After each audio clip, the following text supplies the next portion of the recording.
বললো আদিল ভাই এই নির্বাচনের মাত্র এক সপ্তাহ আগে জামাত প্রার্থীর মৃত্যুতে শেরপুর জুড়ে নেমে এসেছে শোকের ছায়া। এমন অবস্থায় শেরপুরের শ্রীবর্দী ঝিনাইগাতি আসনে নির্বাচনী কার্যক্রম স্থগিত করেছে নির্বাচন কমিশন। আদিল ভাই এই তুমি মুখ ফুলাইয়া চলো। দেশবাসীর কাছে চাই বাদল ভাইকে আল্লাহ তাআলার কাছে ব্যবস্থা নসিব করে। রাতে জ্বর দিয়ে উনি মারা গেছে, আমার কাছে মনে হয় যে পৃথিবীটা শূন্য হয়ে গেল। আমরা সকলে তার জন্য শুভকামনায় ছিলাম। হঠাৎ করে তার মৃত্যু হওয়ায় আমরা গভীরভাবে শোকাহত। আল্লাহ আমাদের এই সামনের দিনগুলো যেন তারই পরম্পরায় যাতে আমাদের কামিয়াব করেন, সকলের কাছে দেশবাসীর কাছে আমাদের এই আশা।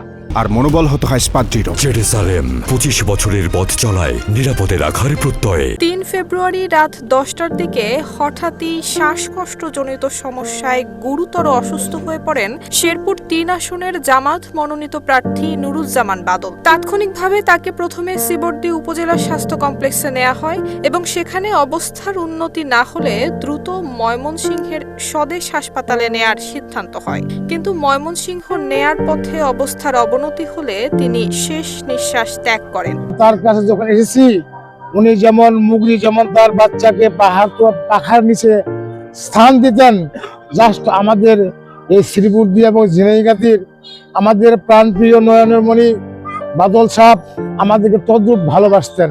আমরা তার একটি ছেলে সন্তান রয়েছে, ভাবি রয়েছেন, উনিও আমাদের বায়াতের জনশক্তি। আমরা যেভাবে শোকাহত, তারা তো আরো বেশি শোকাহত। তাদের জন্য দোয়া করবেন, তার ছেলেটার জন্য দোয়া করবেন, যাতে করে সে তার বাবের আদর্শে লালিত পালিত হয়ে বা তার আদর্শ অনুযায়ী তার জীবন গড়ে তুলতে পারে। পারিবারিক সূত্রে জানা গেছে, নুরুজ্জামান বাদলের নামাজে জানাজা 4 ফেব্রুয়ারি দুপুর 2:30 শেরপুর পৌর ঈদগাহ মাঠে এবং দ্বিতীয় জানাজা অনুষ্ঠিত হবে 5টায় শেরপুর সরকারি কলেজ মাঠে। জানাজা শেষে তাকে পারিবারিক কবরস্থানে দাফন করা হবে। নুসরাত জাহান মেহেক, ঢাকা পোস্ট।